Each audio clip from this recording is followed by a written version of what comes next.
Des rêves qui ça signifie que vous êtes touché par une sorcellerie. Vous n'êtes pas abonné, je vous invite à abonner à cette vidéo, vous la trouvez facilement après. On donne des conseils sur le mal occulte. Le premier, le fait de rêver des serpents et des scorpions. Parce que les serpents, pourquoi les serpents? Parce que qu'est-ce qui s'est passé entre Moussa et Pharaon, et comme ils sont jetés leur corde et se transformer en serpent. Ça veut dire le lien avec la sorcellerie. Le deuxième rêve, le fait de rêver des choses sales, comme les toilettes, les trucs, les vêtements sales, le son de tréma, les sons de tréma et d'autres choses comme.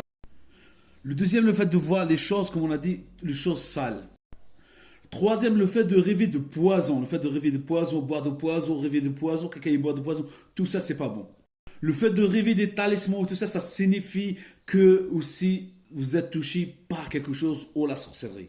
La cinquième, le fait de rêver de la musique, sinon vous rêvez de sonnettes. Le prophète sallam l'a dit, El Jaras mina shaitan. La sixième, le fait de rêver de diable, sinon vous faites de rêver de sorcier. Le fait de rêver aussi de égorger quelque chose et vous dites pas le nom d'Allah dessus sur les bêtes que vous faites. La huitième, le fait de rêver que vous êtes en train de jeter des choses. La neuvième, le fait de rêver de Harut wa Marut, les deux anges, en train de rêver des deux anges. La dixième, le fait de rêver de châtiment. La onzième, le fait de rêver de puits, parce que même le prophète sallam, sa sorcellerie c'était caché dans un puits. Le fait de rêver de puits, c'est pas un très bon signe. La douzième, le fait de rêver des tombes, le fait de rêver des tombes, des trucs, creuser dans les tombes, marcher dans les tombes et tout ça. La douzième, le fait de rêver des personnes qui vous fuient de mal. La treizième, le fait de rêver que vous êtes dans des endroits qui sont sombres ou des endroits qui sont noirs. La quatorzième, le fait de rêver que vous êtes dans des endroits qui a personne, les endroits qui a personne, les vieux endroits, tout ça, qui a personne, qui a pas d'habitants. La quinzième, le fait de rêver, vous êtes en train de bailler. Et la seizième, le fait de rêver de djinns, de shayatin, de trucs comme ça, des attaques des djinns, des shayatin.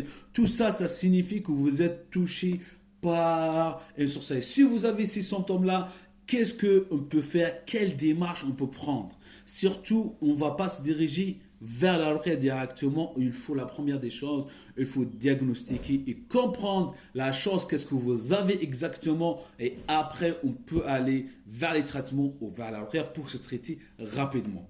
En général, si une personne fait les bonnes causes avec un professionnel, dans 3 mois, il peut débarrasser de toute chose qu'il a. Mais s'il commence à faire tout seul, qu'il ne sait pas faire, il s'arrête, ça peut durer jusqu'à 10 ans ou plus, parce que ça va, ça revient, ça part, ça revient. C'est pour ça que vous faites les choses qui sont nécessaires, soit avec les traitements, soit avec les diagnostics, soit avec des ruqya, shari'a, avec des personnes qui sont dans la sunna, avec des personnes sincères qui peuvent vous aider avec la permission d'Allah subhanahu wa ta'ala.